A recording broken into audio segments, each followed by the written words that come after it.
जय रघुनंदन जय सिया राम, जय रघुनंदन जय सिया राम।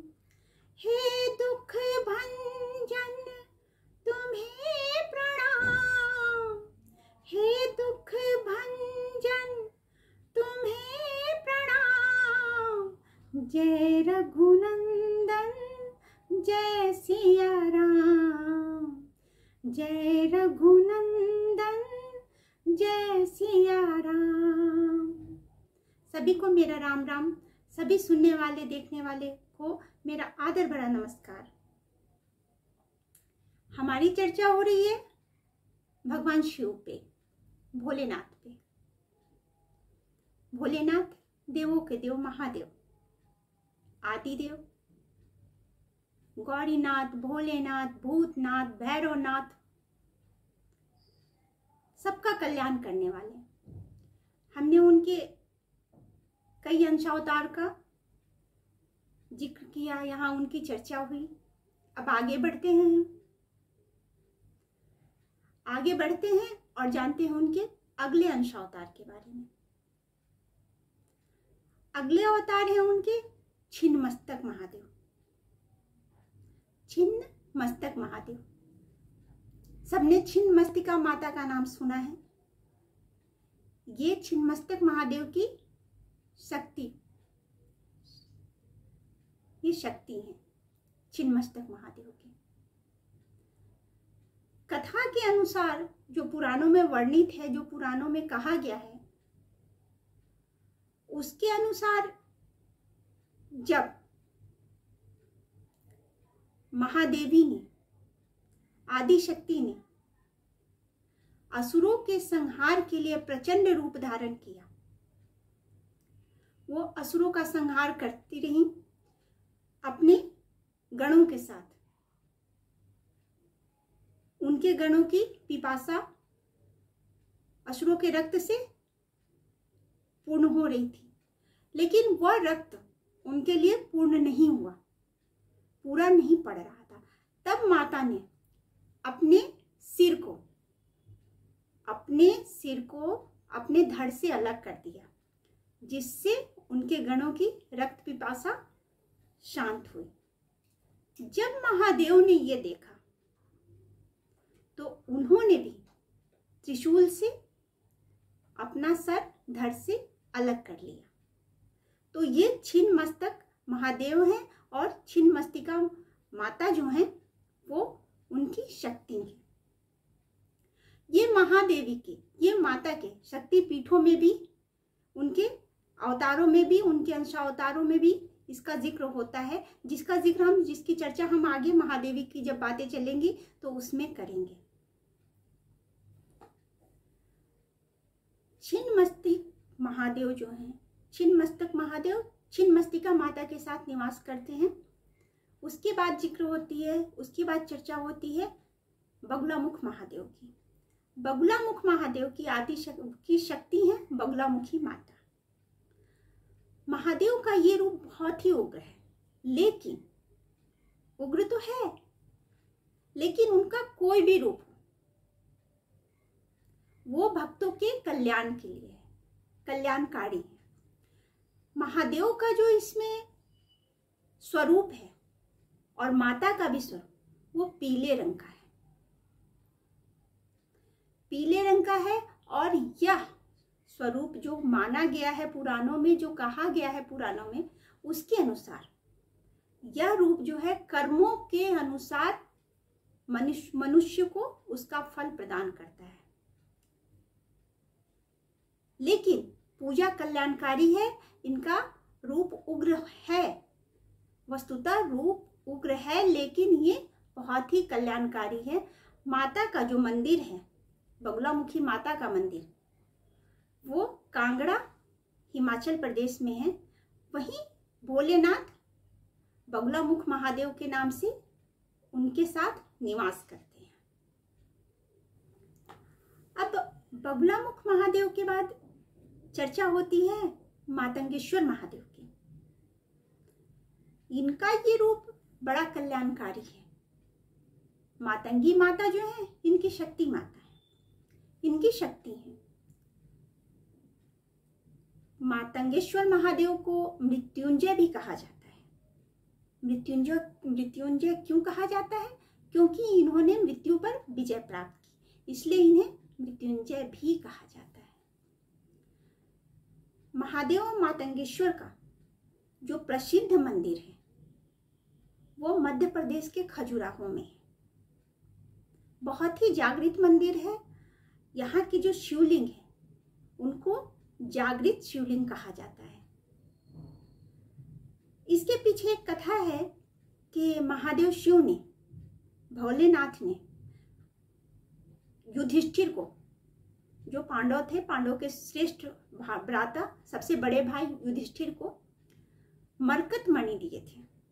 उन्होंने युधिष्ठिर को मरकत मणि दिया था, जिसे युधिष्ठिर ने मतंग ऋषि को दे दिया था। मतंग ऋषि ने शिव की बहुत आराधना की थी, बहुत ही पूजा की थी। उनसे प्रसन्न होकर भोलेनाथ ने अपना नाम मतंगेश्वर रखा, उनकी पूजा से प्रसन्न होकर, और उनका मंदिर स्थापित है खजुराहो में। शिवलिंग के बारे में ये चर्चा है, कई तथ्य भी हैं। तो कभी कोई आप लोगों में से किसी ने सुना भी होगा, शायद गए भी होंगे, कि प्रत्येक वर्ष शिवलिंग जो है उसका आकार बढ़ता है। ये कब होता है? शिवलिंग में जो ये उनके आकार बढ़ने का जो प्रक्रिया है, ये कब होता है? ये होता है कार्तिक पूर्णिमा, जिसको कार्तिक मास के शरद पूर्णिमा को, कार्तिक मास के शरद पूर्णिमा को शिवलिंग का हर वर्ष आकार बढ़ता है। और यह सिर्फ ऊपर की तरफ नहीं है। माना जाता है कि जितने ऊपर की तरफ बढ़ते हैं उतने ही नीचे की तरफ बढ़ते हैं। कहा गया है, कई जगह वर्णन है कि जब यह लिंग नीचे से बढ़ते बढ़ते पाताल लोक तक पहुंच जाएगा तो कलयुग का अंत हो जाएगा। भगवान की महिमा, भगवान का खेल, उनकी लीला वही जाने। तो मतंगेश्वर महादेव का ये मंदिर बहुत ही जागृत मंदिर है।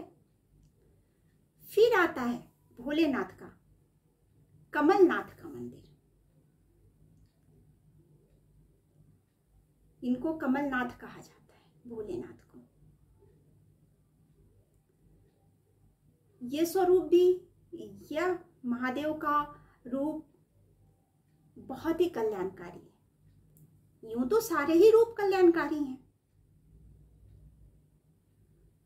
मातु पिता तुम मेरे, शरण गहूं किसकी, तुम बिन और न दूजा, आस करूं मैं जिसकी। तो माता पिता का स्वरूप तो चाहे जैसा भी हो, कल्याणकारी ही होता है। वो अकल्याणकारी तो हो ही नहीं सकता। लेकिन फिर भी एक स्वरूप का वर्णन है कि इन्होंने, ये उग्र स्वरूप है इनका, ये बहुत ही कोमल स्वरूप है। तो कमलनाथ, भोलेनाथ का जो ये स्वरूप है वो कमलनाथ का है। कहा जाता है कि कमलनाथ जो महादेव हैं उनका नाम पड़ा रावण की तपस्या से खुश होने पर उन्होंने अपना नाम कमल रखा, और इसलिए उनको कमलनाथ कहा जाता है। माना जाता है कि रावण उनकी तपस्या करता रहा, वो अपना सिर काट करके अग्नि में देता रहा, उस आहुति करता रहा। भोलेनाथ प्रसन्न हुए रावण से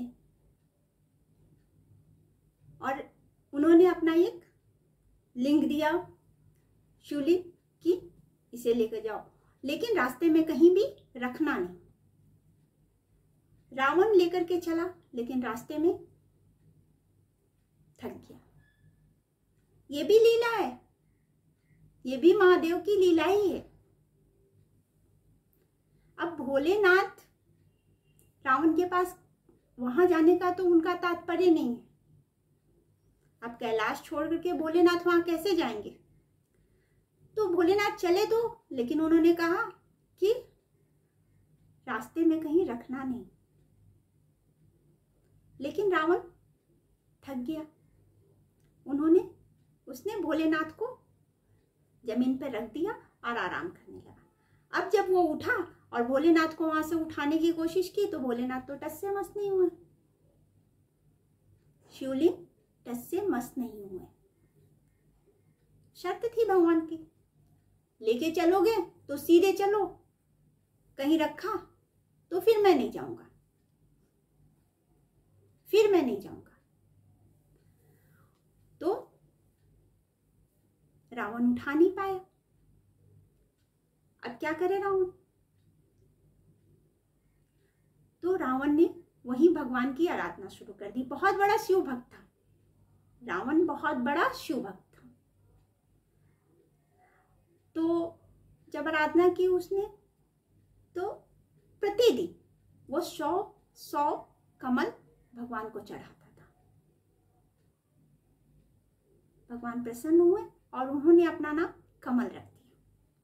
तो कमलनाथ के नाम से भगवान जाने जाते हैं। यह उदयपुर में उनका मंदिर जो है, कमलनाथ मंदिर जो है उदयपुर में है। तो भगवान के ये सब स्वरूप हैं। ऐसे तो अंश अवतार बहुत सारे हैं जिसकी चर्चा हमारी होगी ही, लेकिन ये 10 अवतार जो उनके अंश अवतारों में से है, अभी हमने उनका जिक्र किया। तो भगवान के इस स्वरूप का आप ध्यान करिए, आराधना कीजिए, भोलेनाथ का नाम लीजिए। भोलेनाथ सबकी सुनते हैं, सबकी सुनते हैं। बस कहने भर की देरी है, वो दौड़े चले आते हैं। कब चले आएंगे पता नहीं चलेगा। हम सोचते रह जाएंगे कि भोलेनाथ तो सुन नहीं रहे, लेकिन जाने किस घड़ी में, किस रूप में, कब उनका आगमन हो जाए नहीं जानता कोई। कुछ ना कर सको, एक लोटा जल डाल दो आप लोग, वो भी नहीं हो सकता तो नाम निरंतर लिया करें। हमेशा कहा गया है कि कलयुग में नाम आधार है। कुछ नहीं कर सकते, नाम लेते रहिए। सिर्फ नाम लेने से प्रभु तक हमारी अर्जी पहुंच जाती है। सिर्फ याद करने से उन तक हमारी बात पहुंच जाती है। जितनी चिंताएं हैं, जितनी परेशानियां हैं, सब उन पे छोड़िए, उनका नाम लीजिए, एक लोटा जल डालिए महादेव पे रोजाना। ओम नमः शिवाय का जाप कीजिए, ओम नमः शिवाय। ऐसे तो कुछ भी बोलेंगे आप, जय भोलेनाथ बोलेंगे, हर हर महादेव बोलेंगे, शिव शंभू बोलेंगे, तब भी वो सुनेंगे ही सुनेंगे। लेकिन पूजा की एक प्रक्रिया होती है, पूजा का एक प्रोसेस होता है। तो जब आप जल देने जाते हैं, ओम नमः शिवाय बोल करके उन पर जल डालिए। घर पे भी रहिए, जहां भी रहिए, उनका नाम जपिए। कब तक नहीं सुनेंगे? सुनेंगे ही ना, सुनेंगे। इसीलिए ओम नमः शिवाय का जाप कीजिए, उनका नाम लीजिए। कल्याणकारी है उनका यह नाम, उनका हर स्वरूप कल्याणकारी है। और इसके साथ ही हम अपनी आज की इस चर्चा को विश्राम देते हैं। आगे हमारी चर्चा और भी होगी। 10 तारीख को आने वाला है अक्षय तृतीया। 10 मई को है अक्षय तृतीया। अक्षय तृतीया जैसा कि ज्ञात है, सुना है आपने, पढ़ा है आपने, कि यह दिन अत्यंत शुभ माना जाता है। हर लग्न के लिए शुभ माना जाता है। चाहे कोई भी काम आप कर लें, गृह प्रवेश का काम कर लें, शादी करनी है कर लें, बच्चे का मुंडन करना है कर लें, नामकरण संस्कार करना है कर लें, कुछ भी। इस दिन का लग्न शुभ लग्न माना जाता है। अक्षय तृतीया धन संपदा के लिए भी इस दिन को बहुत उत्तम माना जाता है। लोग सोना चांदी जो भी है सोना खरीदना इस दिन बहुत शुभ मानते हैं। तो ये अक्षय तृतीया जो है 10 मई को है। हमारी अगली चर्चा इस पे भी होगी। तब तक के लिए आप लोग खुश रहिए, स्वस्थ रहिए, सकुशल रहिए। भोलेनाथ आप पे अपनी कृपा बनाए रखें, उनका नाम निरंतर लेते रहिए, अपनी चिंता उन पे छोड़ दीजिए, चिंता मुक्त हो जाइए। और लाइक कीजिए, साझा कीजिए, अपने अनुभव मुझे बताइए, अपने सुझाव मुझे दीजिए, सब्सक्राइब कीजिए कि हमारी चर्चाएं ऐसे निरंतर जारी रहे, हम आपस में चर्चाएं करते रहें और उनके नाम की, भोलेनाथ के नाम की, भगवान के नाम की हमारी चर्चा से हम आनंदित होते रहें। भगवान की चर्चाएं जारी रहेगी। तब तक के लिए ओम नमः शिवाय।